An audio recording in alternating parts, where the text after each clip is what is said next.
So I want to start by offering you a free, no-tech life hack.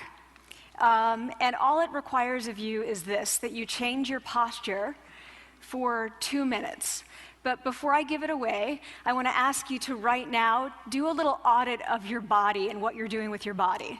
So how many of you are sort of making yourselves smaller? Maybe you're hunching, crossing your legs, maybe wrapping your ankles. Sometimes we hold on to our arms like this. Sometimes we spread out. I see you.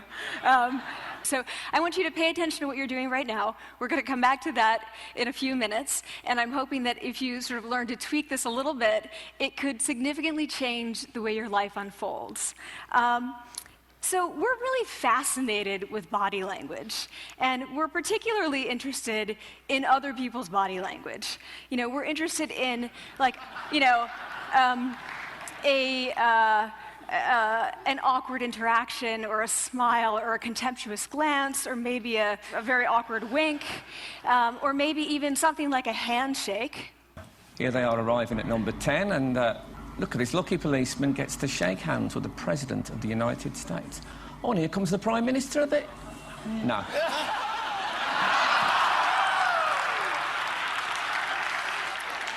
So a handshake, or the lack of a handshake, can have us talking for weeks and weeks and weeks, even the BBC and the New York Times. So obviously, when we think about nonverbal behavior or body language, but we call it nonverbals as social scientists, it's language. So we think about communication. When we think about communication, we think about interactions. So what is your body language communicating to me? What's mine communicating to you? And there's a lot of reason to believe that this is a valid way to look at this. So social scientists have spent a lot of time looking at the effects of our body language or other people's body language on judgments. And we make sweeping judgments and inferences from body language.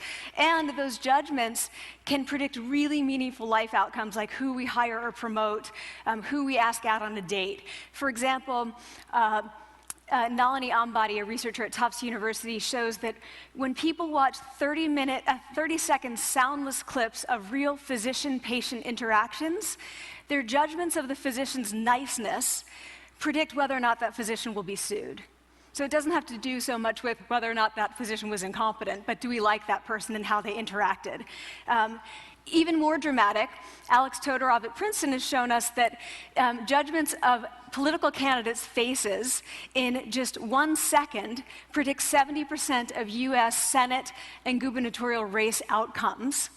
And even, let's go digital, emoticons used well in online negotiations can lead you to claim more value from that negotiation. If you use them poorly, bad idea, right? So when we think of nonverbals, we think of how we judge others, how they judge us, and what the outcomes are. We tend to forget, though, the other audience that's influenced by our nonverbals, and that's ourselves. We are also influenced by our nonverbals, our thoughts and our feelings and our physiology. So what nonverbals am I talking about? I'm a social psychologist, I study prejudice, and I teach at a competitive business school. So it was inevitable that I would become interested in power dynamics. I became especially interested in nonverbal expressions of power and dominance.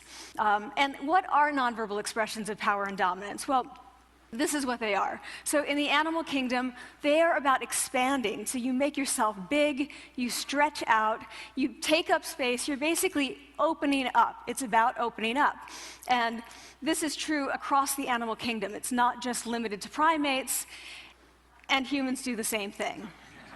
So they do this both when they have power sort of chronically, and also when they're feeling powerful in the moment. And this one is especially interesting because it really shows us how universal and old these expressions of power are. This expression, which is known as pride, Jessica Tracy has studied, she shows that people who are born with sight and people who are congenitally blind do this when they win at a physical competition. So when they cross the finish line and they've won, it doesn't matter if they've never seen anyone do it, they do this. So the arms up in the V, the chin is slightly lifted. What do we do when we feel powerless? We do exactly the opposite. We close up, we wrap ourselves up, we make ourselves small. We don't want to bump into the person next to us. So again, both animals and humans do the same thing. And this is what happens when you put together high and low power. So what we tend to do when it comes to power is that we complement the other's nonverbals. So if someone's being really powerful with us, we tend to make ourselves smaller. We don't mirror them, we do the opposite of them. So I'm watching this behavior in the classroom, and what do I notice? I notice that MBA students really exhibit the full range of power nonverbals. So you have people who are like caricatures of alphas, like really coming into the room. They get right into the middle of the room before class even starts, like they really want to occupy space. When they sit down, they're sort of spread out. They raise their hands like this. You have other people who are virtually collapsing when they come in. As soon as they come in, you see it. You see it on their faces and their bodies, and they sit in their chair and they make themselves tiny, and they go like this when they raise their hand. I noticed a couple things about this. One, you're not going to be surprised. It seems to be related to gender. So women are much more likely to do this kind of thing than men. Women feel chronically less powerful than men, so this is not surprising. But the other thing I noticed is that it also seemed to be related to the extent to which the students were participating and how well they were participating. And this is really important in the MBA classroom because participation counts for half the grade. So business schools have been struggling with this gender grade gap. You get these equally qualified women and men coming in, and then you get these differences in grades, and it seems to be partly attributable to participation. So I started to wonder, okay, so you have these people coming in like this, and they're participating. Is it possible that we could get people to fake it, and would it lead them to participate more? So my main collaborator, Dana Carney, who's at Berkeley, and I really wanted to know, can you fake it till you make it? Like, can you do this just for a little while and actually experience a behavioral outcome that makes you seem more powerful? So we know that our nonverbals govern how other people think and feel about us. There's a lot of evidence, but our question really was, do our nonverbals govern how we think and feel about ourselves? There's some evidence that they do. So, for example, when we smile when we feel happy, but also when we're forced to smile by holding a pen in our teeth like this, it makes us feel happy. So it goes both ways. When it comes to power, it also goes both ways. So when you feel powerful, you're more likely to do this, but it's also possible that when you pretend to be powerful, you are more likely to actually feel powerful. So the second question really was, so we know that our minds change our bodies, but is it also true that our bodies change our minds? And when I say minds, in the case of the powerful, what am I talking about? So I'm talking about thoughts and feelings and the sort of physiological things that make up our thoughts and feelings, and in my case, that's hormones. I look at hormones. So what do the minds of the powerful versus the powerless look like? So powerful people tend to be, not surprisingly, more assertive and more confident, more optimistic. They actually feel that they're going to win even at games of chance. They also tend to be able to think more abstractly. So there are a lot of differences. They take more risks. There are a lot of differences between powerful and powerless people. Physiologically, there also are differences on two key hormones, testosterone, which is the dominance hormone, and cortisol, which is the stress hormone.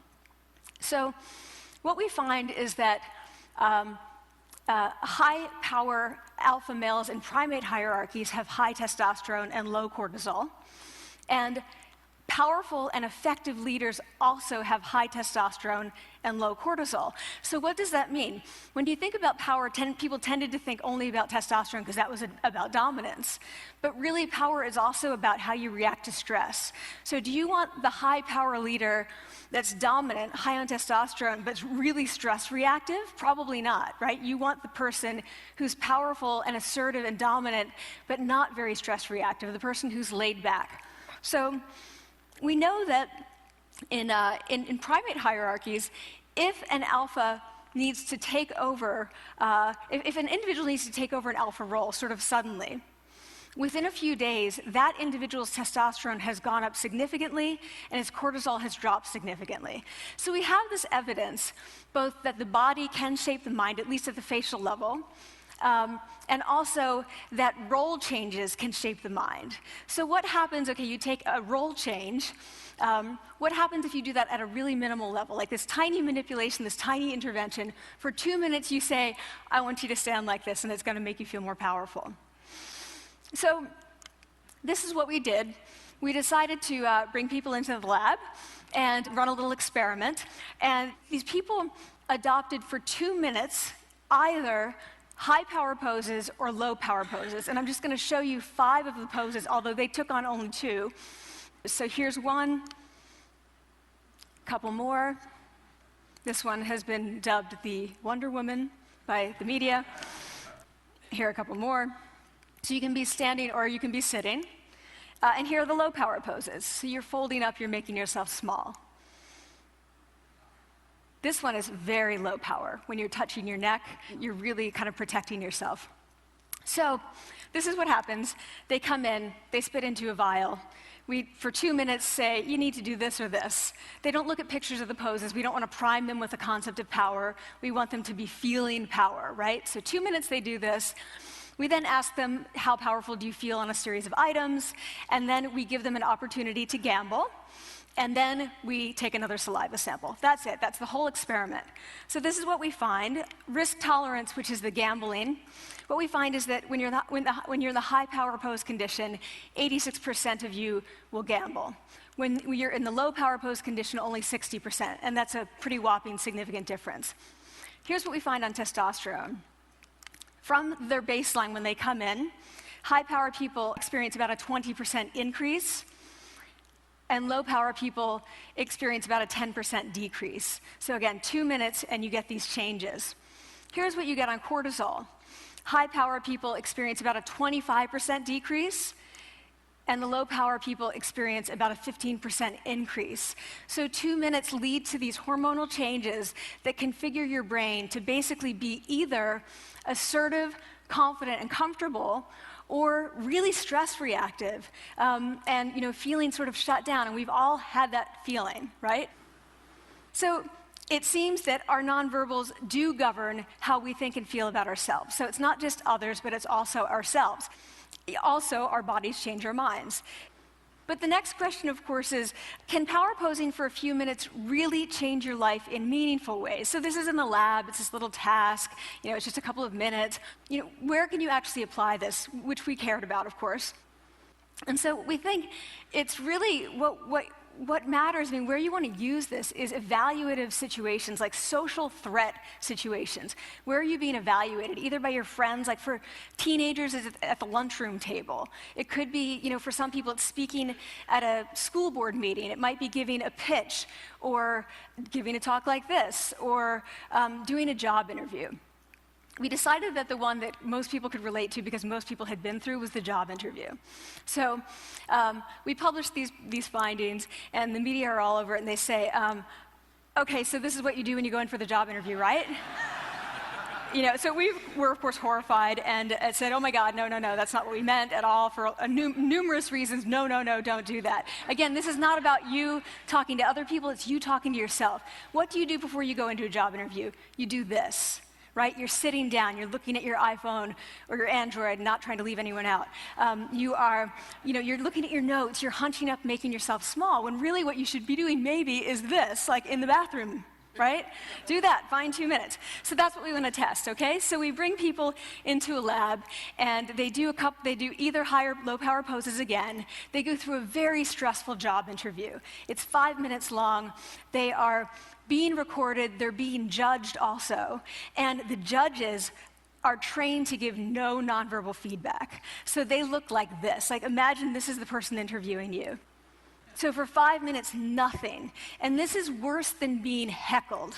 People hate this. It's what Marianne LaFrance calls standing in social quicksand. So this really spikes your cortisol. So this is the job interview we put them through, because we really wanted to see what happened. We then have these coders look at these tapes, 4 of them. They're blind to the hypothesis, they're blind to the conditions. They have no idea who's been posing in what pose. And they end up looking at these sets of tapes, and they say, oh, we want to hire these people, all the high power posers. We don't want to hire these people. We also evaluate these people much more positively overall. But what's driving it?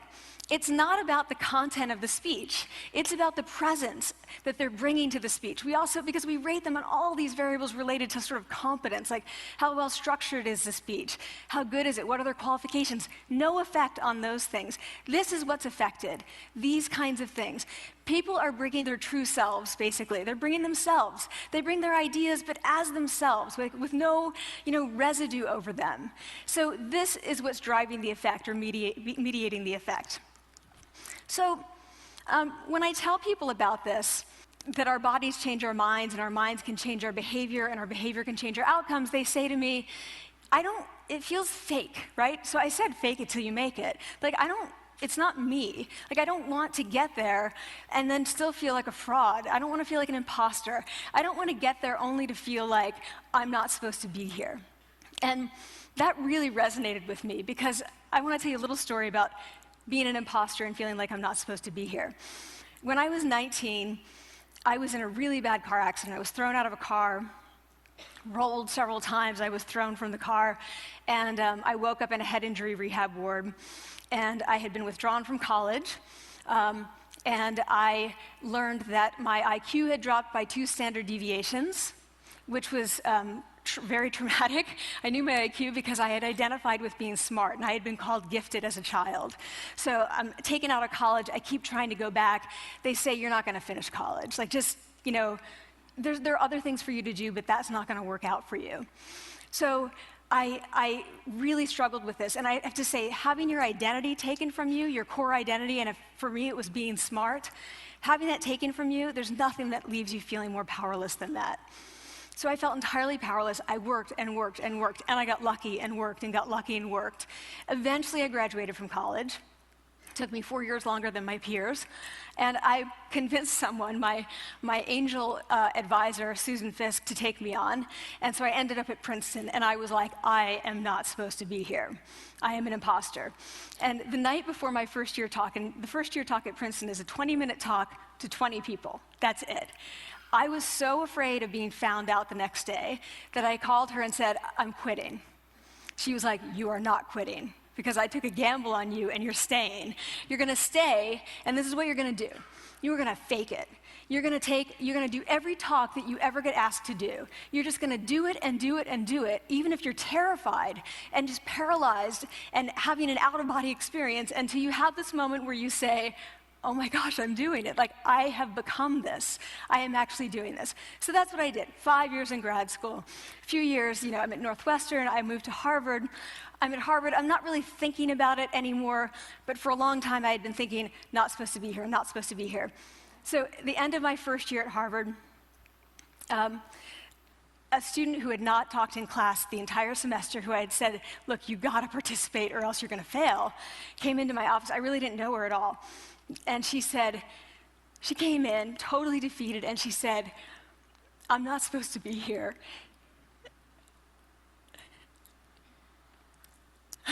And that was the moment for me, because 2 things happened. One was that I realized, oh my gosh, I don't feel like that anymore. I don't feel that anymore, but she does, and I get that feeling. And the second was, she is supposed to be here. She can fake it, she can become it. So I was like, yes, you are. You are supposed to be here, and tomorrow you're going to fake it, you're going to make yourself powerful, and, you're going to...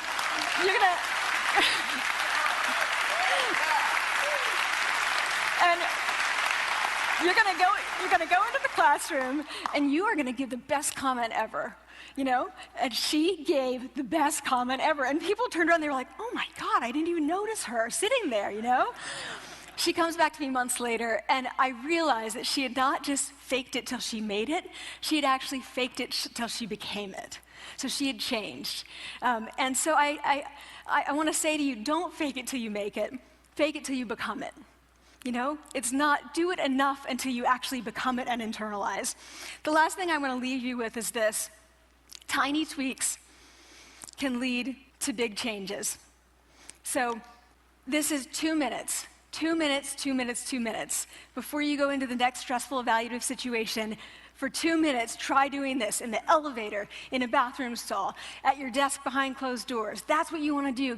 Configure your brain to cope the best in that situation. Get your testosterone up, get your cortisol down. Don't leave that situation feeling like, oh, I didn't show them who I am. Leave that situation feeling like, oh, I really feel like I got to say who I am and show who I am. So I want to ask you first, both to try power posing, and also I want to ask you to share the science, because this is simple. I don't have ego involved in this. Give it away. Share it with people, because the people who can use it the most are the ones with no resources and no technology and no status and no power. Give it to them, because they can do it in private. They need their bodies, privacy, and 2